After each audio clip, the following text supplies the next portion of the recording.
Salut à tous et bienvenue sur la chaîne Histoire des Arts Martiaux. Alors aujourd'hui, comme vous l'avez vu dans le titre de la vidéo, c'est un petit tour, mais un petit tour un petit peu spécial puisque c'est pas moi qui vais aller à la rencontre du professeur de judo que je vais interviewer cette semaine, c'est le professeur de judo en question qui va prendre ma place et qui va être interviewé ici même chez moi. Alors c'est un professeur de judo très important pour l'histoire du judo dans les Alpes-Maritimes puisqu'il s'agit de Michel Lefebvre. C'est un judoka intéressant puisqu'il a commencé la pratique du judo en 1957 et il a ouvert 4 clubs assez importants dans les Alpes-Maritimes. Il a commencé par ouvrir un premier club à Saint-Paul-de-Vence en 1968, puis un second à La Colle-sur-Loup en 1970, et ensuite il a ouvert le judo club du Rouret en 1976 et le judo club roquefortois en 1983. Avec ces 4 clubs, il totalisait près de 500 licenciés, donc c'était un professeur assez influent. Il avait lui-même été compétiteur avant d'être professeur de judo. Il avait gagné des titres à la fois au niveau régional, au niveau militaire. Il avait été militaire et il avait gagné quelques titres de judo dans les cercles militaires. Et il n'était pas seulement actif en judo, c'est pour ça que je l'avais déjà rencontré par le passé, puisque Michel Lefebvre a aussi pratiqué le karaté, le jujitsu, le taijitsu et le yosekan budo. Et c'est pour ça que j'avais rencontré son fils, Christophe Lefebvre, qui a pris le relais depuis quelques années et qui continue à enseigner à la fois le judo et le karaté à Saint-Paul-de-Vence. Voilà, donc c'est un professeur très intéressant que je vais interviewer maintenant. Alors on n'a pas beaucoup parlé de ces clubs pendant l'interview, puisque j'avais déjà interviewé Michel Lefebvre il y a 4 ans quand je faisais mes recherches sur le karaté, puisque comme je l'ai dit, il était influent aussi bien en judo qu'en karaté. Donc on n'a pas beaucoup parlé de ces différents clubs, mais je voulais quand même dire en introduction qu'il a quand même créé 4 clubs importants et que c'était des clubs qui étaient là depuis assez longtemps, puisqu'il a ouvert son premier club en 1968 et il a passé la main depuis quelques années maintenant. Il est retraité depuis le début des années 2000. Il a passé la main à ses anciens élèves qui continuent à diriger les anciens clubs de Michel Lefebvre, et ces anciens élèves, c'est des judokas aussi importants pour les Alpes-Maritimes. C'est par exemple Serge Aguillon, c'est Jean-Paul Cornillon, c'est évidemment son fils Christophe Lefebvre, c'est Jean-Luc Leplat, c'est Gilles Riganides et Jean-Charles de Giacomo. Donc voilà, c'est un professeur qui a été influent, qui a enseigné à de nombreuses figures importantes du judo dans les Alpes-Maritimes. Il a été actif aussi bien à la FFJDA, à l'UFOLEP, à la FSGT, dans le cercle corporatif. Il a aussi été actif à l'UFJJT, une fédération qui est concurrente de la FFJDA, si je puis dire. Et il avait eu de nombreuses distinctions. Il avait évidemment passé son diplôme d'état 2e degré. Il avait la médaille de la jeunesse et des sports. Donc voilà, c'est un professeur très influent pour le judo de la Côte d'Azur. J'espère que l'interview va vous plaire et je vous laisse de suite avec l'interview. Allez, c'est parti.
On va commencer par les bases. Vous êtes bien Michel Marcel Lefebvre, né le 29 octobre 1939 à Paris. 18e, oui. 18e. Votre métier, ça a été tourneur-outilleur. Oui. Vous avez été formé en région parisienne. Et votre père était agent électricien à la SNCF. Jusque-là, on est bon? Oh, parfait. Ok. J'ai pas noté la dernière fois qu'on s'est vu le métier de votre mère. Elle était femme au foyer? Femme au foyer. Madame Lefebvre, si jamais il se loupe, n'hésitez pas à intervenir. Oui, surtout, oui. Ça a été ma secrétaire particulière pendant des années. Des années. Elle l'est encore. Très bien. Elle me rappelle alors tout le temps. Alors donc, il n'y a aucun problème. Alors, en ce qui concerne le judo, vous aviez fait du sport au COMA, c'est le club olympique municipal d'Argenteuil. Pas olympique, omnisport. Omnisport, vous voyez déjà. Oui, ça change. Omnisport. Omnisport. Vous y avez fait surtout du football, mais vous avez aussi pratiqué la lutte et la boxe, n'est-ce pas? Vous aviez quel âge quand vous avez pratiqué la lutte et la boxe? C'était fin 56, début 57. Je suis né en 39. Il y a qu'à faire, j'avais 15-16 ans. Voilà. D'accord, très bien. Vous étiez élève au collège technique de Besançon, une ville proche d'Argenteuil, et vous avez fait la connaissance d'un professeur de technologie qui lui-même avait son fils. Professeur d'atelier, Jean.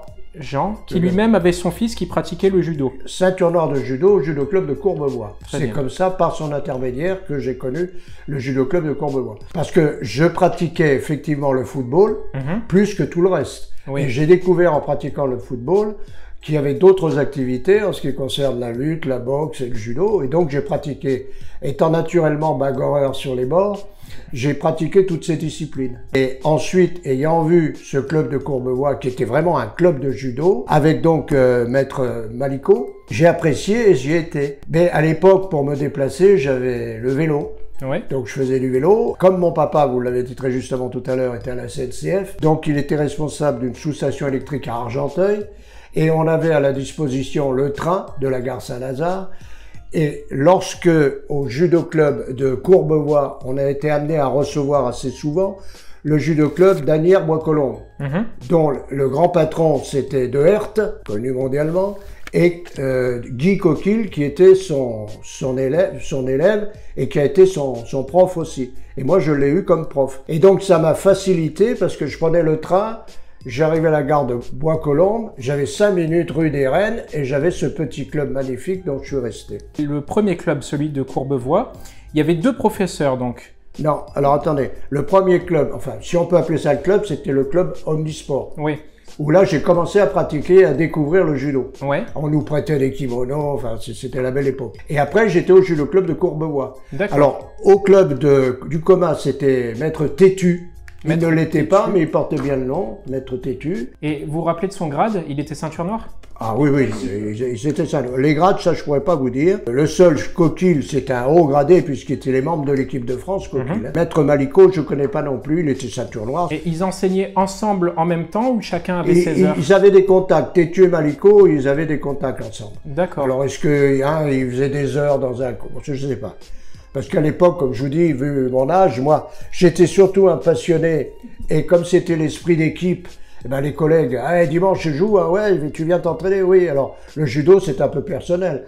Il y avait moins l'entourage, si vous voulez, de la sollicitation, de dire, bon, tu viens, ce soir, on s'entraîne, oui, mais je dois aller là, oui, je dois aller là.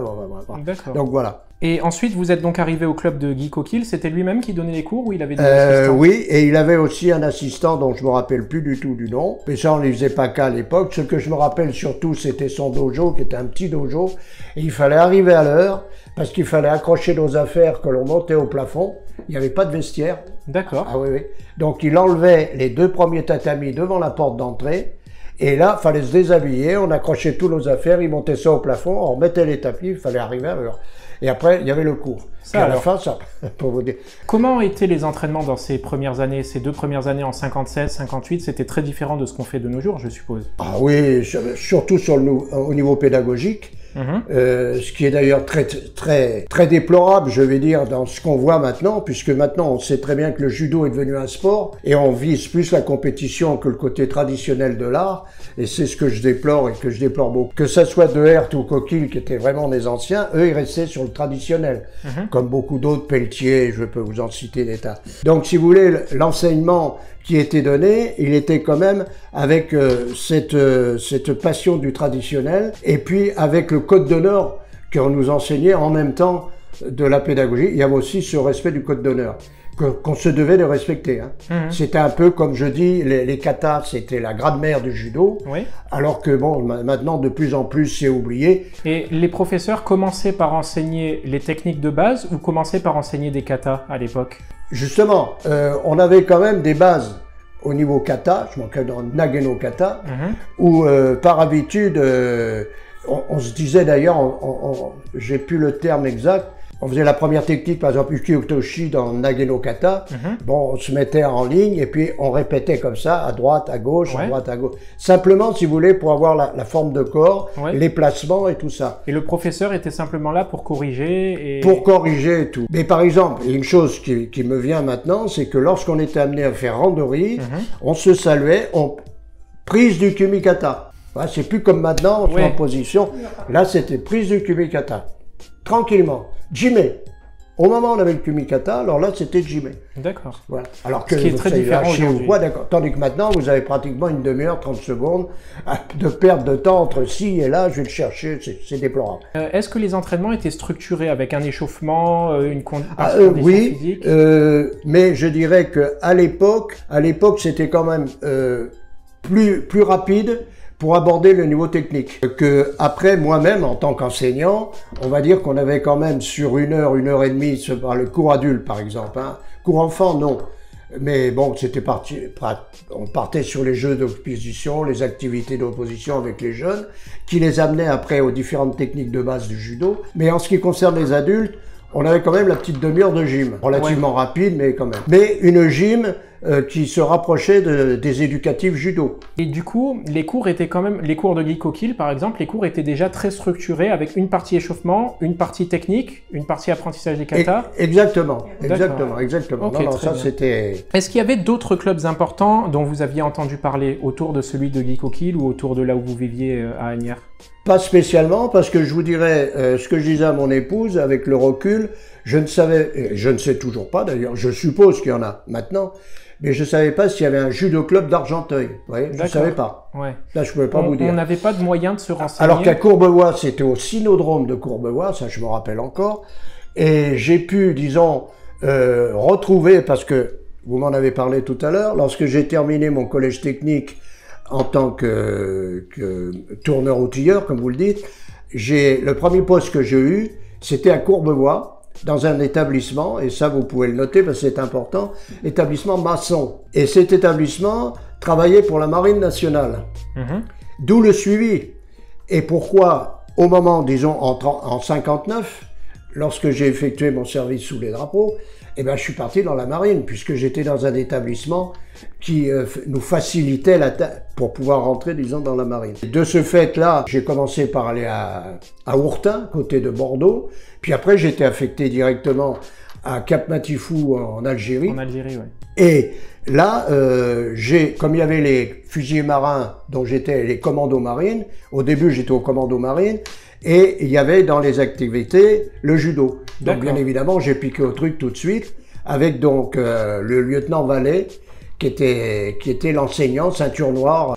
C'était des militaires, hein, donc je ne sais pas d'où ils venaient, ce qu'ils faisaient. Et est-ce que à cette époque-là, le judo de l'armée était un judo qui était très proche du jiu-jitsu encore, ou pas du tout? On terminait toujours par le close combat qu'on appelait. Hein. D'ailleurs, j'ai une photo hein, à la maison où je suis en treillis, bien sûr, en attaque au treillis. Mais voilà. Je ne l'ai pas dans mon... C'était une manière d'aborder le judo qui était traditionnelle ou qui était plutôt faite pour les interventions? Plus pour les interventions. D'accord, plus pour les interventions, c'est-à-dire utile. Voilà. Dans la situation où vous êtes pris par l'arrière, de dégager, puis alors automatiquement on fait le C'était plus ça, effectivement. D'accord. Donc vous êtes resté en Algérie de 59 à 60. À 62. 62? Ah oui, 62, 28 mois. 28 mois de bons et loyaux services que j'ai rendu là-bas. Et donc, en 62, je suis rendu... Alors là-bas, en Algérie, au début, j'étais donc au Cap Matifou, là, au centre de Sirocco des fusiliers marins.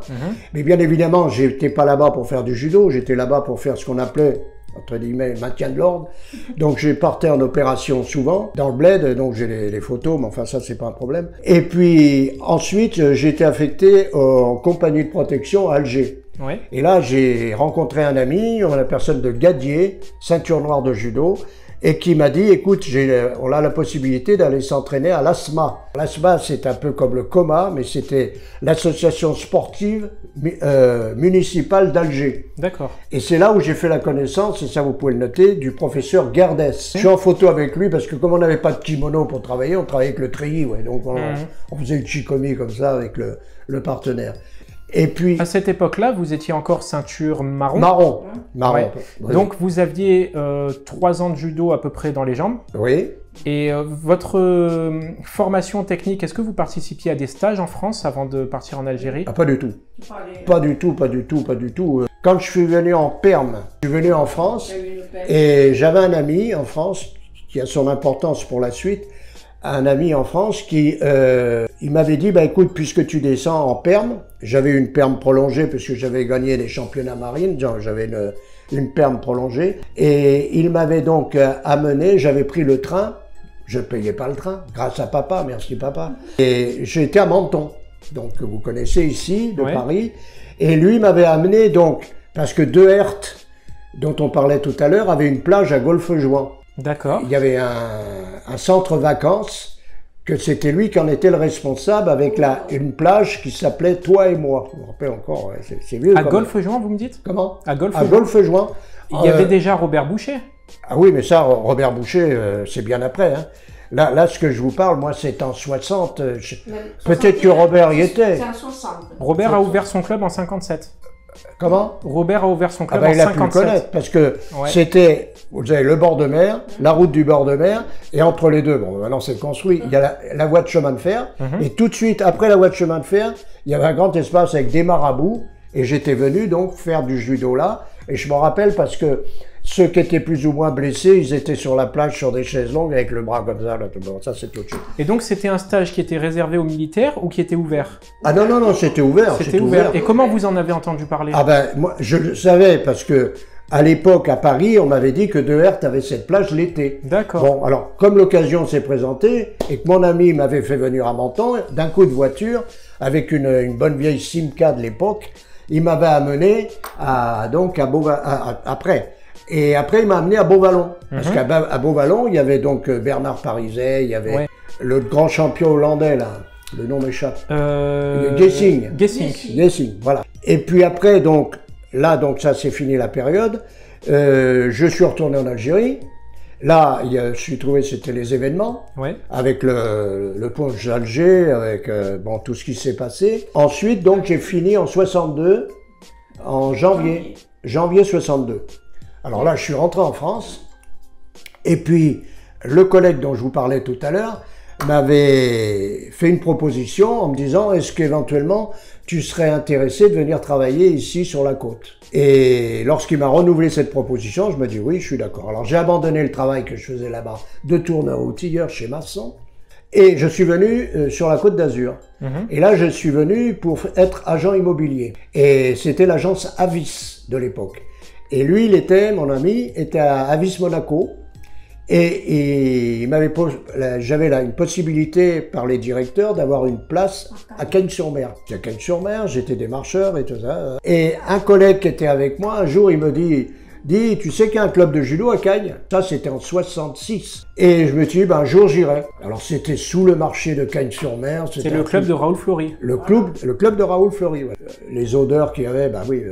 C'est pour ça que je vous dis, les toutes premières salles que l'on avait à l'époque, fallait faire avec rien. Oui, parce que comme le club était juste en dessous ou au-dessus du marché, en dessous du marché, et en même temps, il y avait des chambres froides de bidoches, de poissons. Mais le pauvre, il avait ça, c'était déjà bien. Un jour, je me suis dit, je vais y aller. Et j'ai retrouvé un des élèves dernièrement, que j'ai en photo d'ailleurs, puisque depuis que je suis revenu du Tarn, je reprends contact, comme je vous dis, avec Serge Bernard et compagnie.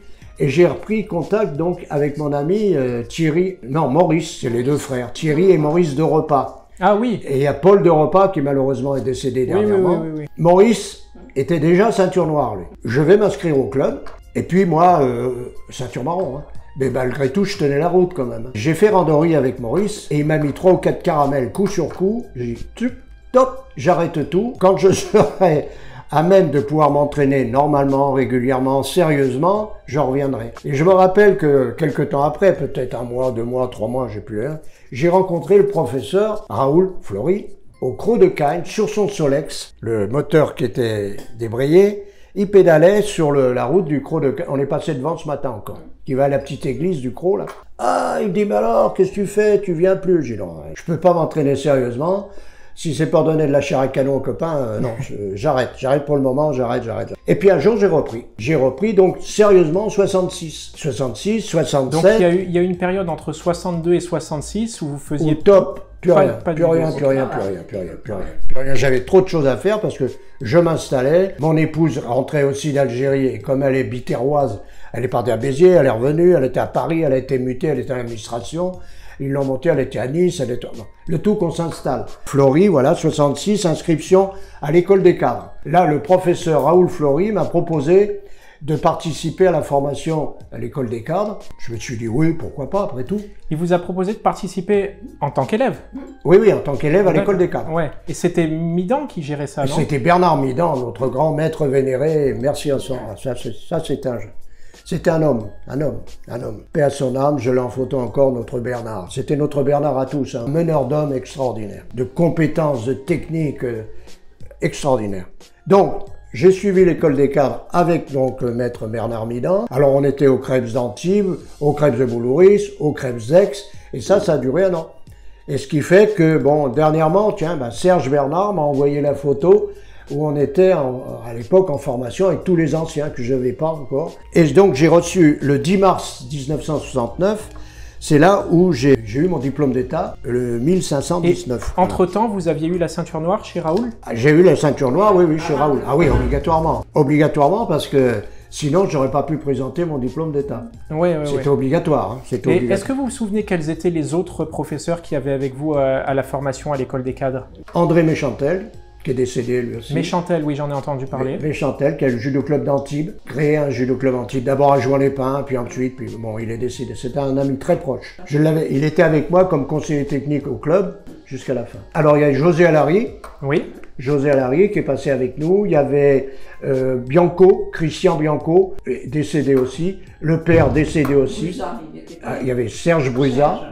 Serge Brusa, qui d'ailleurs, grâce à Serge Brusa, qui était professeur, dont son fils Christian, qui a pris la suite, Serge, qui avait passé son diplôme avec moi, c'est lui qui m'a incité à me présenter à ceinture noire de karaté, ceinture noire d'aïkido. Ouais. Donc ce que je faisais, c'est que les week-ends, quand j'étais disponible, j'allais à Roquebrune et ça a duré pendant un an et demi. Ouais. Et là, j'ai passé ma ceinture noire de karaté avec Mochizuki à l'époque, puisque lui, c'était un adepte club Mochizuki d'ailleurs, renommé. Et donc ceinture noire de karaté en Wadoryu. En Wadoryu, voilà. Okay. Et puis ensuite, j'ai passé également en l'aïkido, puisqu'il était prof d'aïkido, donc j'ai passé 2 disciplines. Et après, j'avais passé la ceinture noire de Yosekan Budo aussi, puisque ça enchaînait toujours avec Mochizuki. Il y a certaines informations que j'aurais voulu connaître. Quand vous avez commencé à pratiquer au club de Monsieur Raoul Flory, est-ce qu'il avait des assistants? Des assistants? Ouais. Ou est-ce que lui-même donnait les cours tout le temps? On va dire que, ce que je me rappelle, les plus anciens, on avait tous un peu... À un moment donné... Parce que lui-même était pâtissier au début, si je me souviens bien. Pâtissier, oui, un excellent pâtissier. Et il ne pouvait pas assurer lui-même tous les cours, non? Non, il n'assurait pas tous les cours. Bon, il avait des problèmes aussi, comme on a tous, qu'on rencontre. Donc, plus ou moins, on était amené... Il y avait Guy Buffat aussi, qui était aussi en tant qu'élève. Jean-Claude Aubanel, dernièrement, que j'ai eu au téléphone, qui est au club de Beau-Soleil maintenant.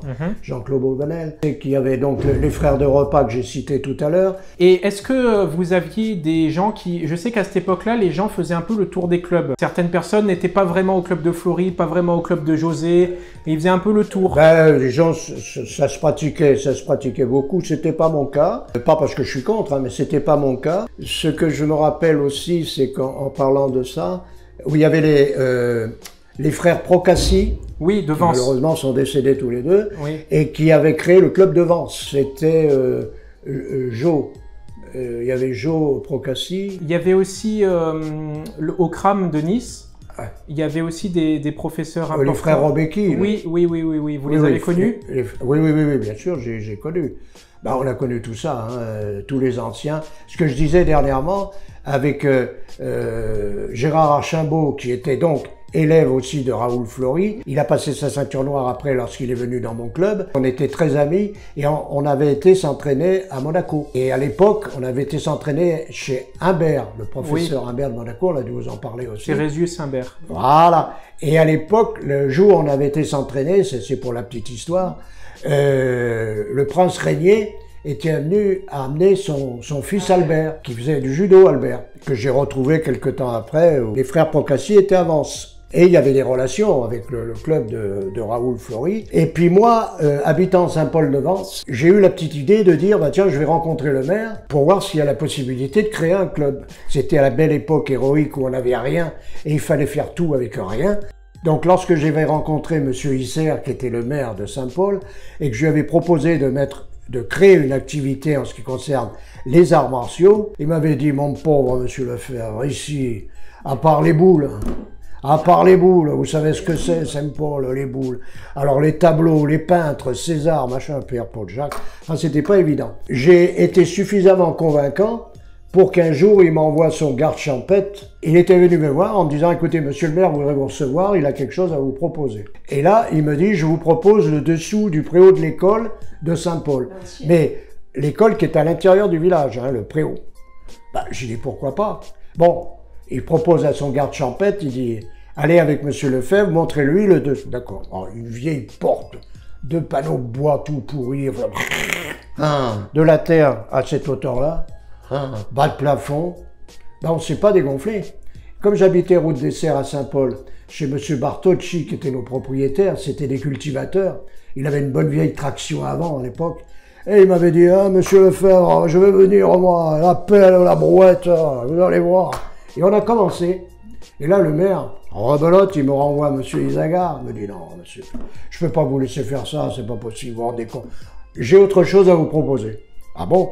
Et c'est là où il m'a proposé une maison d'habitation sur les remparts de Saint-Paul. Mais ce qu'il faut dire, c'est qu'à l'époque, il y avait un inspecteur jeunesse et sport, on était obligé de passer pour avoir l'autorisation de pratiquer, il fallait l'autorisation d'ouverture de la salle. Monsieur Van der Vliet, ce nom, je le cite au copain et bien on s'en rappelle.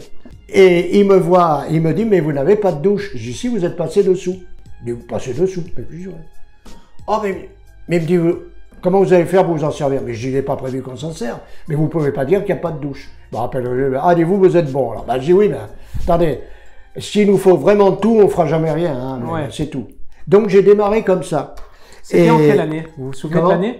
Ah ben oui, ça, c'est en 68. Donc, à l'époque, j'avais acheté moi-même les tatamis chez Grenier. C'était des tatamis roulés à l'époque. Ouais. J'avais une 2 chevaux. Ils nous les avaient livrés à la gare de Cagnes-sur-Mer dans un wagon à bestiaux à l'époque. On avait été les chercher sur la Deudeuche, un coup de première. J'avais eu le plaisir, c'est que comme il y avait beaucoup d'artistes, donc Yves Montand, et à chaque fois que le mardi, vendredi, je faisais cours, Yves Montand passait, ou le mardi ou le vendredi, mais il passait, et il écrasait son nez sur la vitre pour faire rire les petits.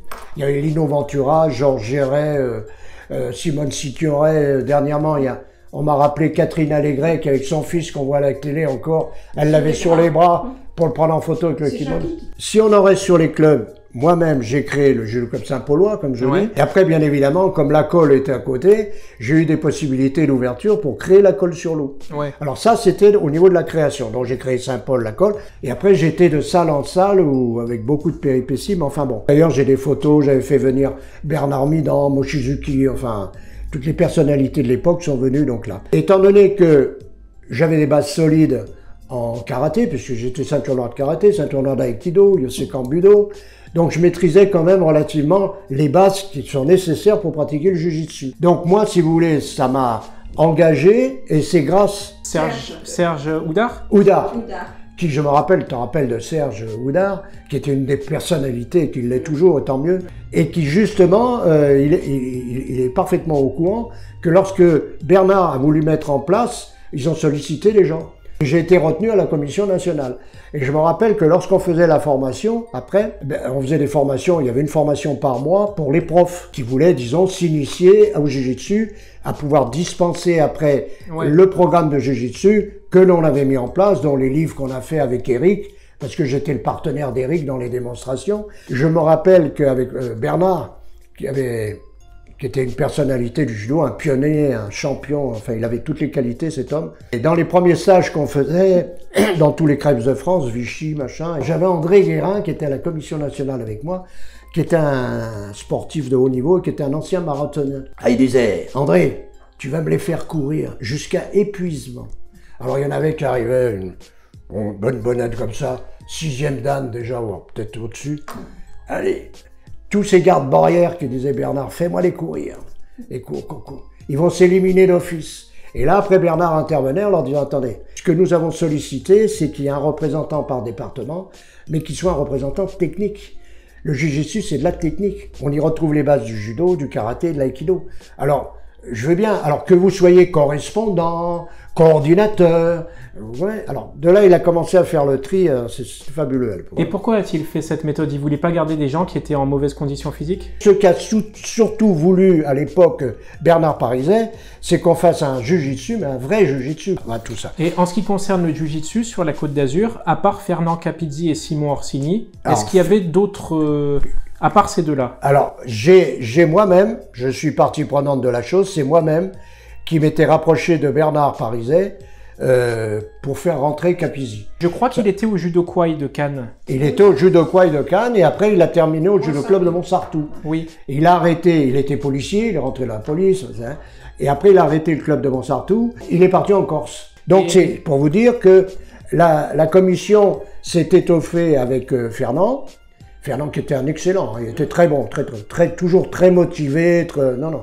C'était un excellent prof, très motivé. Et donc, il donnait ici des cours de Jiu-Jitsu dans la région. Oui. Et si j'ai bien compris, le Jiu-Jitsu se développait en parallèle et en croisement du judo. Tout à fait. Comme c'était la FFJDA qui organisait les deux choses, oui. Il n'y avait pas de distinction particulière entre les deux. Pas du tout. Comme ça a pu se faire, par exemple, dans d'autres sports. Dans d'autres disciplines, exactement. Okay. Ce que justement, nous, on avait fait remarquer, c'est que la revue était toujours la revue judo. Et Bernard s'était battu pour dire judo, jujitsu. Mais ils ont eu cette crainte de dire faudrait pas que le jujitsu l'emporte sur le judo. Parce qu'il est inutile de vous dire, le stage de jujitsu, il fallait s'y inscrire bien à l'avance parce qu'on était surchargé. Et donc votre fils, Christophe, oui. Il a repris le club en 95 et donc bon, moi je l'avais rencontré il y a 4 ans maintenant. Il a repris le club avec un ami à lui qui est aussi pratiquant. Un élève à moi. Gabriel Dalmas. Qui était aussi, alors lui par contre justement, voilà un qui est issu du jujitsu, ceinture noire de jujitsu, qui a fait du judo, qui a fait le jujitsu, que j'ai présenté à ceinture noire de jujitsu. Parce que tous ces clubs que je vous ai cités, j'ai aussi formé, ce qu'il faut le dire, 6 élèves au diplôme d'État. Enfin, j'ai participé à leur formation, ils ont suivi l'école des cadres, mais tous ces élèves, c'est encore eux qui gèrent mes clubs, mes anciens clubs. Jean-Paul Cornillon, il est à Roquefort, Jean-Charles de Giacomo, il est au Rouet, Serge Aguillon, qui a fait Vence, il a aussi la Colle-sur-Loup, mon fils que vous connaissez. J'ai eu Gilles Riganides, Jean-Luc Leplage. Bon, Gabi qui est l'indif. Enfin, la continuité, elle y est et elle existe encore et c'est ce qui me fait bien plaisir. Moi qui ai travaillé sur le karaté, comme vous le savez, avant de travailler sur le judo, en karaté, il y a tout de même une majorité de professeurs bénévoles. Alors qu'en judo, il y a une majorité de professeurs qui sont payés, alors défrayés parfois, mais payés parfois aussi par les clubs en tant que salariés pour enseigner. Tout à fait, tout à fait. Comment vous expliquez cette différence? Deux arts martiaux qui sont dans la forme similaire. Pourtant, d'un côté, on a des professeurs de judo qui sont plutôt professionnels. De l'autre côté, on a des professeurs de karaté qui sont plutôt bénévoles. Souvent, vous aviez des personnes qui étaient indemnisées, qui percevaient beaucoup plus en indemnisation plutôt qu'en salaire. Parce que ça c'était une façon aussi avec le fisc de dire, vous avez le droit, alors pour le déplacement en temps, pour le truc temps, exactement comme les sponsors. Citez-moi 2 personnes qui ont été militaires et qui ont influencé votre parcours de judoka. Jean Gléran, qui était militaire, et qui lui aussi était Bernard Pariset automatiquement puisque... Alors attendez, Jean Gléran, j'en ai pas entendu. Jean-Baptiste, il n'aimait pas qu'on l'appelle Jean. Jean-Baptiste Gléran. J'en ai pas entendu parler, il était où? Au Judo Club d'Antibes, le plus gros club. Le plus gros club d'Antibes, c'était Jean Gléran. Hein. Et il était professeur? Ah, professeur. D'accord. Et il était militaire? Ah, lui, il a été militaire. Il a été militaire à la retraite, oui. D'accord. Je sais que le judo des années 50, même fin 50, il était encore proche de la méthode Kawaishi. Oui. On utilisait premier de hanche, deuxième de hanche, etc. Oui. Est-ce que c'était encore le cas dans le club où vous êtes allé? C'était la méthode Kawaishi? C'était la méthode Kawaishi, mais comme je vous dis, étant donné qu'à l'époque, il y a eu la méthode Kawaishi, la méthode Abe, comme on disait, qui était, disons, une méthode un peu plus traditionnelle. Oui, proche du Kodokan. Beaucoup plus évolué, comme par exemple a fait Luc Levanier, qui sont restés là-dessus. Dans le club de Monsieur Coquille, c'était quoi la méthode Kawaishi? Coquille. De Monsieur Coquille. Ah, Coquille. Coquille, par rapport à ce que nous, en tant que... vous savez, c'est... Autant maintenant je pourrais porter de l'importance à ce que je vois, à ce que j'entends, autant quand on était jeune, on venait s'entraîner, on mettait le kimono, on se tirait la bourre. Et lui, il utilisait la terminologie Kawaishi, premier de hanche. Ah oui, non, c'était à l'époque, c'était comme ça. C'est bien après que vous avez connu la terminologie du Kodokan, avec des Hashibarai, Ouchigari, etc. Tout à fait. C'est quand vous êtes arrivé ici? Et c'est là où on retrouvait, disons, cette guéguerre qu'il y avait, entre guillemets, cette guéguerre qu'il y avait entre... Parce que ils sont tous venus de Jigoro Kano, comme par exemple Michigami. Ouais. Michigami, c'était un gars extraordinaire, un maître extraordinaire. Chaque club a, entre guillemets, son style de judo. Est-ce que c'est vrai? Oui, on peut d'ailleurs, on le remarque très bien, de par les profs. Oui. Quand vous voyez l'élève, quelque part, vous voyez l'enseignant. Oui. Un élève de chez Bini, vous allez le retrouver. Ah oui. D'accord. Bon, hein. Et qu'est-ce qui différencie ces différentes manières de pratiquer le judo? La position, la manière de se déplacer? Quelles sont les différences qu'on peut retrouver? C'est-à-dire que on nous le reproche des fois, en bien et en mal, qu'on a un look. Quand on se déplace, tiens, excusez-moi d'en parler maintenant, mais Vladimir, dont on parle beaucoup, c'est un judoka. Oui. Bon, eh ben, il a un déplacement de judoka, vous le remarquez. On a tous ce petit déplacement, de par ce centre de gravité, le déplacement de ce Tsukuriku. Ben et en termes de judo traditionnel, par exemple, deux élèves, disons un élève qui vient de chez vous et un élève qui vient de chez Bini, on leur demande de faire Ouchigari, par exemple. Ouais. Est-ce que la technique va être différente? Entre Alain et moi, je dirais pas beaucoup. Est-ce qu'il y a des clubs où ça pourrait différer nettement? Il y a des clubs où ça peut différer parce qu'ils recherchent plus la technique de compétition qui amène à la compétition et qui amène au point. Pas chercher rentrer dans le détail. C'est pour ça que je dis, si vous voulez faire du bon judo, c'est la grammaire, le judo, le kata. Vous devez faire un kata d'abord. Pour bien comprendre le tsukuri, kutushi, déséquilibre, placement du corps, ainsi de suite. Et faire ce que malheureusement on faisait pas assez, et que moi je faisais à la fin, et beaucoup d'élèves avaient du mal à le comprendre, c'est qu'on disait que c'était perdre du temps. Non, c'était pas perdre du temps. On passait trop rapidement au randori, et du randori au shiai. C'était plus du randori, c'était du shiai. La différence avec les Japonais, moi j'allais au Central à Paris, je peux vous dire que des pions, je m'en suis pris, c'était pas avec Jean-Jacques Moumier, Koch et tous les groupes, je peux vous dire qu'on était de la chair à canon. Mais quand vous travaillez avec un Japonais, il y a arrivé un moment où vous le mettiez sur la tête. Wow, j'ai une tête comme... Non. Randori qui disait. Randori, oui, je suis d'accord. En randori, ils acceptent d'être projetés. Voilà. Si l'opportunité est bonne, l'opportunité qui a été créée ou qu'elle est... Le déséquilibre est bon. S'il y a un petit détail qui fait que, d'accord. Mais si c'est un truc où il n'est pas déséquilibré du tout, il partira pas le japonais. Ça, c'est sûr. Alors qu'en shiai, si j'ai bien compris, on essaye de marquer le point à tout prix, quitte à passer les prises en force. Quitte à passer les prises en force. Ce qu'on leur reproche beaucoup maintenant, c'est que certains combats, moi j'ai beaucoup d'amis comme vous en avez, qui ont vu à la télé un combat de judo, mais c'est quoi ce truc-là que vous faites? C'est de la lutte, c'est du sambo, ça ressemble plus à rien. Et à l'époque, comme il y avait acceptation du kumikata, du coup, le combat, entre guillemets, c'était uniquement chercher le déséquilibre. Voilà, et essayer de varier les techniques. Mais on m'a dit que le judo de la méthode Kawaishi, ou en tous les cas jusque dans les années fin 50, début 60, il y a une certaine inertie quand même, il était encore très statique. Mais justement, d'où le judo d'Abe qui était beaucoup plus dynamique. D'accord. Hein, beaucoup plus dynamique. Mais ce qu'il fallait essayer d'inculquer dans la pédagogie de ce qu'on donnait, nous, en tant qu'enseignants, c'était de faire comprendre qu'il ne fallait pas qu'ils partent sur une technique. On avait systématiquement une technique qu'on réussissait mieux que d'autres. Moi, par exemple, je faisais relativement bien mon roté à l'époque. Tu sais faire mon roté, tu fais mon roté. L'opportunité de faire mon roté, tu vas le faire. Mais cherche à faire autre chose qui peut-être va t'amener à faire. On m'en a parlé. Certains professeurs m'ont dit que c'était la différence entre le judo français et le judo japonais. Que dans le judo japonais, il faut pouvoir faire tout en toutes circonstances. Exactement. Alors que dans le judo français, on forme des spécialistes qui cherchent absolument à placer une technique. Et alors, si le gars n'arrive pas à faire ce mouvement, il n'a rien fait. Il arrive maté et finalement, il a rien fait. Alors qu'on doit essayer de mettre en condition le partenaire qui peut devenir un adversaire pour pouvoir réaliser d'autres techniques. Sur des équilibres arrière, des équipements latéraux, sur des balayages, sur des mouvements de jambes, des mouvements de... À quoi ça sert d'avoir 32 mouvements de judo si c'est pour en faire un ou deux? Ça sert absolument à rien. On devrait pas. On devrait essayer dans la mesure du possible, mais on n'a pas le temps en tant qu'enseignant. C'est de conseiller la technique et qu'elle s'adapte à la personnalité de la personne. Le programme, est-ce qu'il a vraiment une importance? Parce que si on part du principe qu'il faut enseigner un judo adapté à la personne, à ce moment-là, il n'y a pas besoin d'avoir un programme. Mais le professeur, dans un cours, il n'a pas le temps de s'adapter à 40... Tout à fait. C'est que c'est la liberté et la responsabilité de l'enseignant. Ça se faisait beaucoup qu'il y ait des petites magouilles à la pesée ou... Ah, il y a toujours eu plus ou moins des petites magouilles, mais comme dans tout, je crois. Il y a toujours dans les poids, les passeports, les licences, ces petites magouilles. On n'était pas regardant à l'époque sur les timbres de licence. J'ai l'impression que, alors, Boutros, à un moment, puisque le karaté faisait partie de la FFJDA au début, Boutros faisait, d'après ce que m'ont dit certains professeurs, la pluie et le beau temps sur le tatami. C'était une personnalité. Comme toute personnalité, moi j'en ai fait partie de certains, comme mon ami Alain Bini. À chaque fois qu'il y avait des assemblées générales, Serge Houdard, bon, c'était des gars qu'on entendait tout le temps.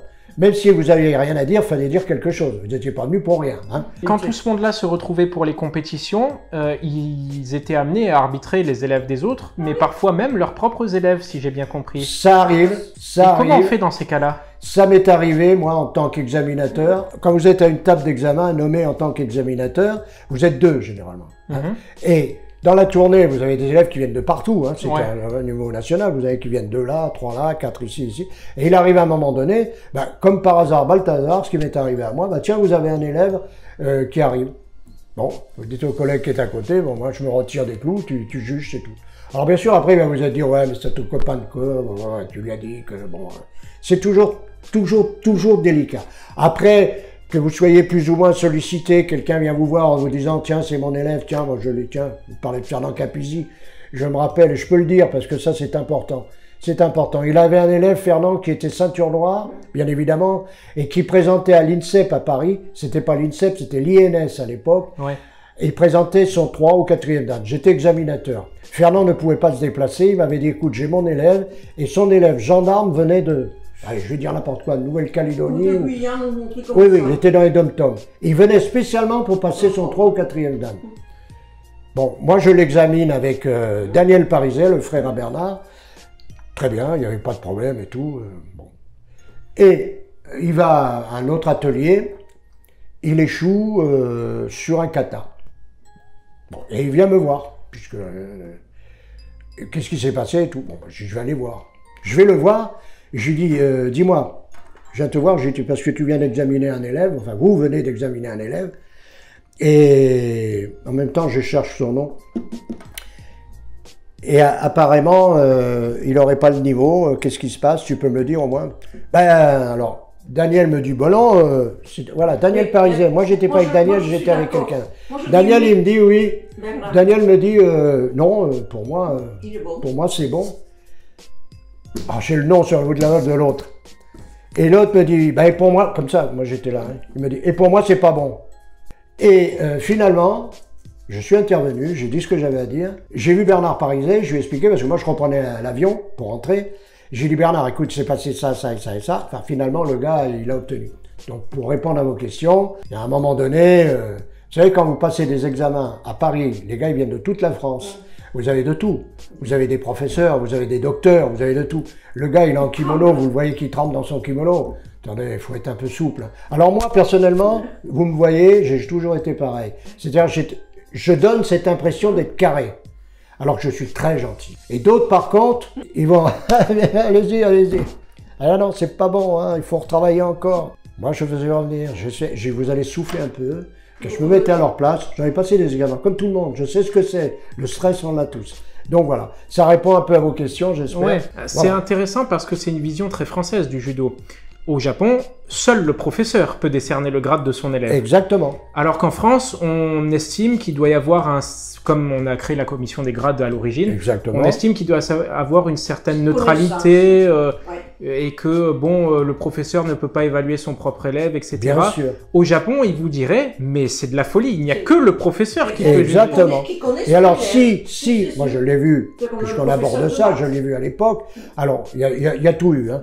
Au début, vous arrivez avec votre passeport, vous présentiez, vous êtes examinateur, moi je suis examinateur, le gars il arrivait, oui, bonjour monsieur, passeport, Dupont Gérard, ok, merci. Vous voyez le club, vous savez qui c'est, vous voyez le prof, bon, oui ou non, c'est déjà fait d'avance, bon, ça se voyait. Après ça a été fini, on dit les passeports, c'est le gars là-bas qui les reçoit, et il vous dit, vous allez là, vous allez là, vous allez là. Ah, donc il y avait comme une anonymisation des copies pour le bac, un peu la même chose pour le... Voilà. Alors c'est vrai que là aussi, dans la mesure où le gars vient plus ou moins vous voir, on dit, alors ça a été, ben non, j'ai échoué, bon, où t'es passé là-bas? Selon la personnalité qui était là-bas, vous allez la voir. non pas pour lui donner s'il ne le mérite pas, mais qui vous disent ce qu'il a retenu. Quand vous-même, vous connaissez tous les examinateurs, à force, vous les connaissez tous, vous connaissez leur niveau, vous savez comment ils sont compétents. Le jour où vous avez un regroupement en judo, par exemple, où on va travailler sur au Sotogari, qu'on a parlé tout à l'heure, puis vous connaissez le messier, vous dites, attends, puis lui, il est examinateur, lui, il juge. C'est pas un cadeau. Tu dois rester ceinture marron, tu restes ceinture marron. Tu dois rester premier dan, tu resteras premier dan. Bon, il n'y a aucune raison pour que on te donne un deuxième dan si tu ne le mérites pas. Quelle différence tu feras? Absolument pas. Hein? Ouais. Absolument pas. Ok, alors je vais finir avec une dernière question, c'est ce que j'appelle le mot de la fin. Voilà. C'est à vous de le donner, c'est-à-dire s'il y a un message que vous aimeriez transmettre aux prochaines générations de judokas, de pratiquants d'arts martiaux même en général, puisque vous avez fait le judo, le taijitsu, le karaté. Est-ce qu'il y a une idée qui vous est chère ou un message que vous aimeriez passer aux prochaines générations? Je dirais simplement qu'ils pratiquent un art martial déjà. Et que, si possible, les arts martiaux, en particulier le judo, qui est sorti de l'art martial, c'est un sport de combat, faut dire ce qui est, puissent revenir un petit peu en arrière, ne serait-ce que en se rappelant de Jigoro Kano, ce qu'il a souhaité, et puis de dire qu'à tous ces pratiquants, là, judo, karaté, aikido, et peut-être, on va dire jujitsu, taijitsu, toutes ces disciplines autour qu'il y a, puissent continuer d'évoluer en conservant cet esprit, et surtout le code d'honneur de tout bon samouraï et budoka, que l'on connaît tous pour être ceinture noire, on se doit de le respecter toute notre vie. Hein. Comme je dis, moi, vous voyez, j'ai des problèmes de santé, j'arrête pas de passer sur le billard, j'ai cancer, bon, c'est pas un problème, ça. Je me bats avec, et à chaque fois, j'ai beaucoup d'amis médecins, et beaucoup d'amis médecins ceinture noire, et à chaque fois, je me bats avec eux, je dis, je mets le ki, mais je me bats. Hein. Voilà. Donc, ce que je souhaite, c'est que tous ces jeunes qui s'orientent, parce que c'est une école de vie aussi, que ce soit le karaté, l'aïkido, c'est une école de vie. Donc le respect du code d'honneur, très important, l'application du code d'honneur, et tout ça c'est une très bonne école de vie, quoi. Voilà. D'accord, bah c'est bien noté. Je vous remercie.